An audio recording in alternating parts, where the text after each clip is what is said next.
भगवती सूत्र में कहा गया है, छौमत्थे णम भन्ते मनुष्य निद्दा इज्जवा पला इज्जवा पयला इज्जवा हंता निद्दा इज्जवा पयला इज्जवा। जहानम भन्ते छौमत्थे मनुष्य निद्दा इज्जवा पयला इज्जवा तहाणम केवलीवि निद्दा इज्जवा पयला इज्जवा गोयमा नो इनट्ठे समट्ठे। प्रश्न किया गया कि भन्ते छद्मस्थ मनुष्य नींद लेता है, प्रचला लेता है कि हाँ, छद्मस्थ मनुष्य नींद लेता है, प्रचला लेता है। तो जैसे छद्मस्थ मनुष्य ये नींद लेता है, प्रचला लेता है, वैसे केवल ज्ञानी केवली भी नींद प्रचला लेता है क्या? ऐसा नहीं होता, केवली नींद नहीं लेता है। यह नींद एक ऐसा तत्व है, सामान्यतया प्राय आदमी नींद लेता है। आदमी क्या, पशु भी नींद ले लेता है। अब सामान्य आदमी तो नींद लेता है, परंतु केवल ज्ञानी जो होते हैं वे नींद नहीं लेते हैं। ऐसे 5 प्रकार की नींद है। निद्रा, निद्रा निद्रा, प्रचला, प्रचला प्रचला, स्त्यानर्धि या स्त्यानगृद्धि। ये नींद के कई भेद हैं। सुख से आए, कठिनाई से आए, चलते ही आ जाए, खड़े खड़े ही आ जाए, वो बहुत ही भयंकर कोई गहरी नींद। यूँ 5 प्रकार हैं। सामान्य रूप में बात है कि नींद आना है वो केवली के नहीं होता है, छद्मस्थ के होता है। तो फिर प्रश्न होता है कि क्या कारण है कि छद्मस्थ को तो नींद आती है और केवली को नहीं आती है, इसका कारण क्या है? तो भगवती सूत्र में कारण बताया गया कि गोयमा जंगणम जीवा दर्शना वर्णिजस्य कम्मस्य उदयनम निद्दायन्ति वा पयलायन्ति वा शेणम केवलिस्य नत्थि से तेनत्थेणम गोयमा एवं बुच्चै जहानम छौमत्थे मनुष्य निद्दा इज्जवा पयला इज्जवा नोनम तहा केवली निद्दा इज्जवा पयला इज्जवा। अब यह प्रश्न जो किया गया कि कारण क्या है नींद आने का, केवली को क्यों नहीं आती और छद्मस्थ को क्यों आती है? कारण यह है कि नींद दर्शनावर्णीय कर्म के उदय से आती है और केवली के दर्शनावर्णीय कर्म होता नहीं है। छद्मस्थ के दर्शनावर्णीय कर्म होता है और केवली के दर्शनावर्णीय कर्म होता नहीं है। इसलिए छद्मस्थ के दर्शनावर्णीय कर्म के उदय के कारण से उसको नींद आती है और केवल ज्ञानी को नींद नहीं आती, क्योंकि उसके दर्शनावर्णीय कर्म क्षय को प्राप्त हो चुका होता है। और यह भी बताया है कि नींद लेता हुआ आदमी कितने कर्मों का बंध, कितनी कर्म प्रकृतियों को बांधता है।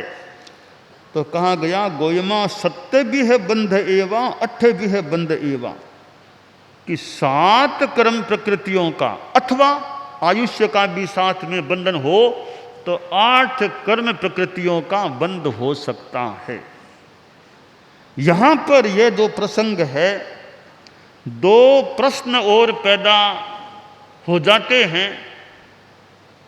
हमारे कोई तत्वज्ञानी भी चारित्रात्माएं हैं। पहला प्रश्न तो यह है कि छद्मस्थ को नींद आती है तो क्या 7वें, 8वें, 9वें, 10वें, 11वें, 12वें गुणस्थान में नींद आती है, या 6ठे गुणस्थान तक के छद्मस्थ को ही नींद आती है? यह पहला प्रश्न है। दूसरा प्रश्न है कि नींद लेते लेते 7 कर्मों का बंध अथवा 8 कर्मों का बंध तो 7 कर्मों का बंध होगा तो ज्ञानावर्णीय का, दर्शनावर्णीय का, वेदनीय का, मोहनीय का, यूं 7 का हो जाएगा। तो प्रश्न यह है, एक साधु नींद ले रहा है तो क्या साधु के भी 7 कर्मों का बंध हो रहा होता है क्या? साधु भी तो सोता है। यहाँ भगवती सूत्र में यह तो नहीं कहा है कि साधु के कर्मों का बंध नहीं होता, तो हमारे संत लोग भी नींद लेते हैं, तो नींद लेते लेते क्या उनके 7 कर्मों का बंध नहीं होता है, ज्ञानावर्णीय का, दर्शनावर्णीय का, मोहनीय का? तो ये 2 प्रश्न हैं कि 7वें, 8वें, 9वें, 10वें, 11वें, 12वें गुणस्थान में नींद आती है या नहीं, पहला प्रश्न है। दूसरा प्रश्न है कि साधु भी तो नींद लेता है, हमारे संत भी तो रात को नींद लेते हैं, तो क्या 7-8 कर्मों का उनके भी तो बंध नहीं हो सकता है क्या? ये हमारे प्रश्न हैं। तो हमारे कोई तत्वज्ञान को जानने वाले चारित्रात्माएं भी हैं, चिंतन करके भी बता सकते हैं कि इन प्रश्नों के ये उत्तर हो सकते हैं। तो नींद है वो वैसे तात्विक दृष्टि से देखें तो दर्शनावर्णीय क्रम के उदय से आती है। दर्शनावर्णीय क्रम का क्षयोपशम होता है, चक्षु दर्शन, अचक्षु दर्शन, अवधि दर्शन, केवल दर्शन की प्राप्ति होती है। और नींद में क्या होता है कि आंखें बंद हो जाती है हमारी, यानी चक्षु दर्शन को आवृत कर दिया गया। किसने किया? वो दर्शनावर्णीय क्रम करता है। इस दर्शनावर्णीय क्रम के उदय से यह दर्शन आवृत होता है। इसलिए मान लें नींद आने का तात्विक कारण है वो दर्शनावर्णीय कर्म का उदय हो जाता है। और कर्म शास्त्रीय सिद्धांत यह हो गया, और शरीर शास्त्रीय सिद्धांत भी है इसका कि नींद क्यों आती है। चरक के अनुसार जब मन क्लांत, निष्क्रिय और इंद्रियां क्रिया रहित होकर अपने अपने विषयों से निवृत्त हो जाती हैं, उस समय मनुष्य सोता है। यदा तु मनसिक क्लांते कर्मात्मानः क्लमान्वितः विषयभ्यो निवर्तन्ते तदा स्वपिति मानवः। ये एक तर्क की बात है, शरीर शास्त्रीय बात मान लें। तो नींद एक हमारे जीवन के साथ जुड़ा हुआ तत्व है।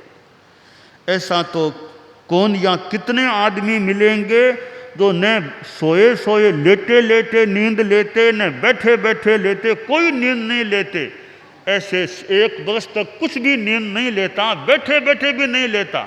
ऐसा कोई हो तो हमें बताओ, उससे थोड़ी बात करें तो करें कि भाई नींद आती नहीं है, न लेटे न बैठे बैठे न लेटे लेटे। हाँ, कोई कोई ऐसा तो मिल जाए कि लेटे लेटे नींद नहीं लेता, बैठे बैठे नींद लेता। ऐसा तो आदमी मिल सकता है कि लेटता नहीं है, बैठे बैठे नींद लेता है। ठीक है, वो भी थोड़ा कठिन काम मान लें कि बैठे लेटता नहीं है, पर बैठे बैठे भी नींद नहीं लेता।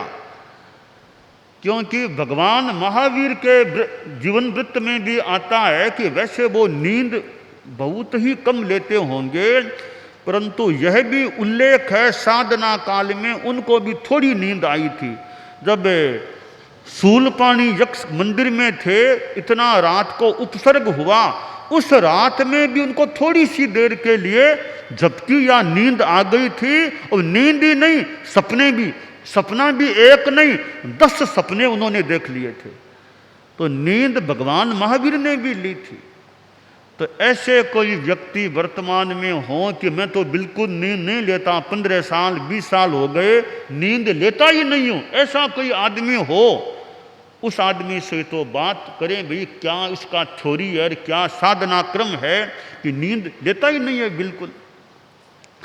अब नींद की एक और बात है कि अनिद्रा की बीमारी हो जाए तो वो तो और ही एक तरह से प्रतिकूल बात है। नींद आती नहीं, वो बीमारी है, अनिद्रा की तकलीफ हो गई है।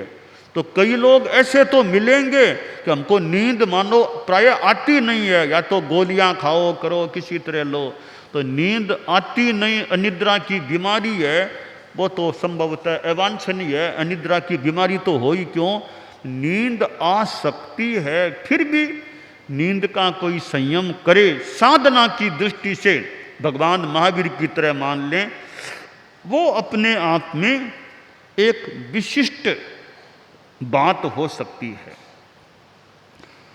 तो नींद के संदर्भ में हमें यह ध्यान देना चाहिए कि ऐसे निद्रा विजय, क्षुधा विजय और आसन विजय, कि एक आसन में घंटों तक आदमी बैठा रह जाए, घंटों घंटों एक ही आसन में बैठा है, तो यह भी एक थोड़ी साधना की बात है। भोजन की बात ही नहीं, बिना खाए भी काम करता रहता है। बिना खाए मतलब 2 दिन 4 दिन काम करता रहता है, कोई भूख की इतनी परवाह नहीं, वरना हमें तो भूख लग गई, भूख लग गई, भूख लग गई।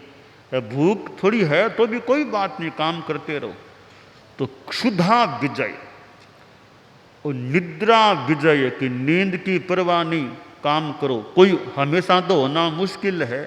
अब आचार्य भिक्षु जैसे कि वो रात को चर्चा शुरू हो गई, गृहस्थ या गृहस्थों के साथ में चर्चा शुरू हो गई, तो सवेरे उठने का समय हो गया। स्वामी जी ने आश्रय संतों से कहा, संतों उठो, समय हो गया, उठो उठो। तो संत उठे और बोले, स्वामी जी आप कब जाग गए थे, आप कब विराज गए, कब जाग गए थे? कि यह पूछो आप कब सोए थे? मैं तो सोया ही नहीं, मैं तो बैठा ही हूँ, आज मैं तो इनसे चर्चा में लगा हूँ, मैं तो सोया ही नहीं। तो स्वामी जी या आचार्य तुलसी को भी मैंने देखा, संभवतः धम्म जागरणा हुई, वो लाडनू की कहाँ की कई बार हुई होगी, कि धम्म जागरणा में विराजते तो सवेरे के 4 बज जाते, विराजे रहते। तो गुरुदेव तुलसी को भी देखा। ऐसे और भी हमारे कई संत मिल सकते हैं। तो निद्रा जय, कि नींद की भी परवाह नहीं, या इतनी वो एक साधना मान लो, कुछ प्रकृति मान लो कि इतनी नींद की बात नहीं होती है। तो यह नींद है, इसमें आदमी को ध्यान यह देना चाहिए कि हमारे संत लोग भी बैठे हैं, वो जबरदस्ती नींद को रोके, तो उसके पीछे या तो बहुत ही बड़ा कोई साधना का लक्ष्य हो, तब तो ठीक है, भी साधना का ही लक्ष्य है, नींद नहीं लेना या कम करना है, वो तो ठीक है।